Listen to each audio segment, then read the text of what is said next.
پھر اگلی بات جو قرآن مجید ہمیں سمجھاتا ہے کہ انبیاء کرام علیہم السلام اول تا آخر تمام رسول جتنے بھی دنیا میں آئے اور نبی آئے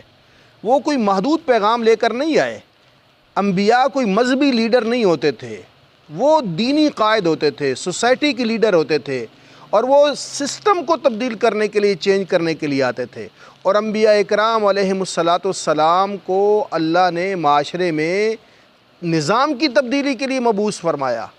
اور آپ دیکھیے قرآن مجید کے اندر حضرت ابراہیم علیہ السلام کا تذکرہ قرآن میں آتا ہے کہ آپ کی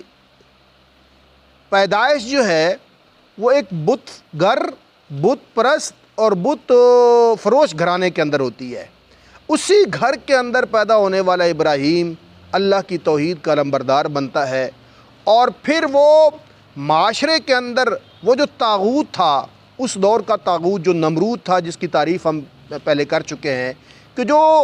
زمین پر نام نہاد خدا بنا ہوا تھا۔ تو قرآن مجید کہتا ہے الم تر الی الذی حاج ابراہیم فی ربہ ان آتاہ اللہ الملک، کہ ابراہیم علیہ السلام اس کے دربار میں جا کر اس کو چیلنج کرتے ہیں، اس سے مکالمہ کرتے ہیں، اس کو دعوت دیتے ہیں اور اس کی ربوبیت کو ٹھکراتے ہیں اور اللہ کی ربوبیت اور اس کی وحدانیت کا اعلان کرتے ہیں۔ پھر قرآن مجید کے اندر آتا ہے حضرت موسیٰ علیہ السلام کا واقعہ ہے کہ آپ کو اللہ کہتا ہے اذهب الى فرعون انه طغى، جاؤ فرعون کے دربار کے اندر، وہ باغی ہو گیا ہے۔ فقل هل لك الى ان تزكى، اسے کہو کہ بھائی تم اپنی اصلاح چاہتے ہو سکتا ہے وہ صحیح راستے پر آئے۔ اور یہ وہ فرعون تھا جس نے کہا تھا انا ربکم الاعلی، کہ میں معاذ اللہ سب سے بڑا رب ہوں، میرے علاوہ کوئی رب نہیں ہے۔ تو یہ طاغوت کی شکلیں تھیں، نمرود کی شکل کے اندر، فرعون کی شکل کے اندر۔ تو نبیوں نے بجائے اس کے کہ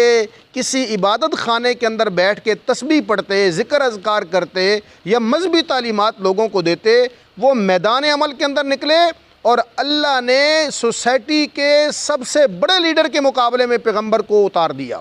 اور اس نے پیغمبر نے جا کر ان کو چیلنج کیا اور کہا کہ کائنات کے اندر اللہ کے علاوہ کوئی اور معبود نہیں اور کوئی اور الہ نہیں ہے۔ اور انہوں نے پھر نہیں دیکھا کہ ہمارے پاس وسائل کتنے ہیں، ہمارے پاس طاقت کتنے ہیں، اور اننی معکما اسمع و ارا، اللہ نے حضرت ہارون اور حضرت موسیٰ علیہ السلام سے کہا جاؤ فرعون کے دربار کے اندر، میں تمہارے ساتھ ہوں، میں تمہیں دیکھ رہا ہوں، تمہاری بات کو سن رہا ہوں، تمہیں گھبرانے کی ضرورت نہیں ہے، میری نصرت تمہارے ساتھ ہے۔ اس لیے انبیاء جتنے بھی دنیا کے اندر رسول اور انبیاء آئے ہیں وہ بیسیکلی سسٹم کی تبدیلی کے لیے، نظام کی تبدیلی کے لیے، دین کے غلبے کے لیے آئے ہیں۔ مذہبی لیڈر نہیں تھے، مذہب کے داعی نہیں تھے کہ وہ چند مذہبی رسومات کو لے کر آتے۔ اگر صرف انبیاء کا مشن مذہب ہوتا تو میں پورے یقین سے کہتا ہوں کہ اگر ابراہیم علیہ السلام نمرود کے نظام حکومت کو چیلنج نہ کرتے، اس کی ربوبیت کو چیلنج نہ کرتے اور اس طاغوتی نظام کو چیلنج نہ کرتے،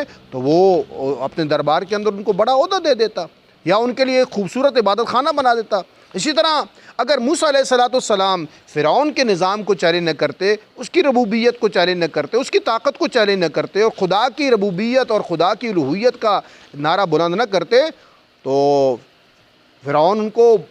ہر قسم کی آفر دینے کو تیار ہوتا، ان کے لیے سونے کا عبادت خانہ بنوا دیتا۔ تو اس لیے انبیاء اور رسول جو ہوتے ہیں وہ کوئی محدود پیغام اور محدود دعوت لے کر نہیں اٹھتے، وہ تو پورے کے پورے نظام کو اللہ کی تعلیمات، اللہ کے احکامات کی روشنی میں تعمیر کرنے کے لیے بھیجے جاتے ہیں۔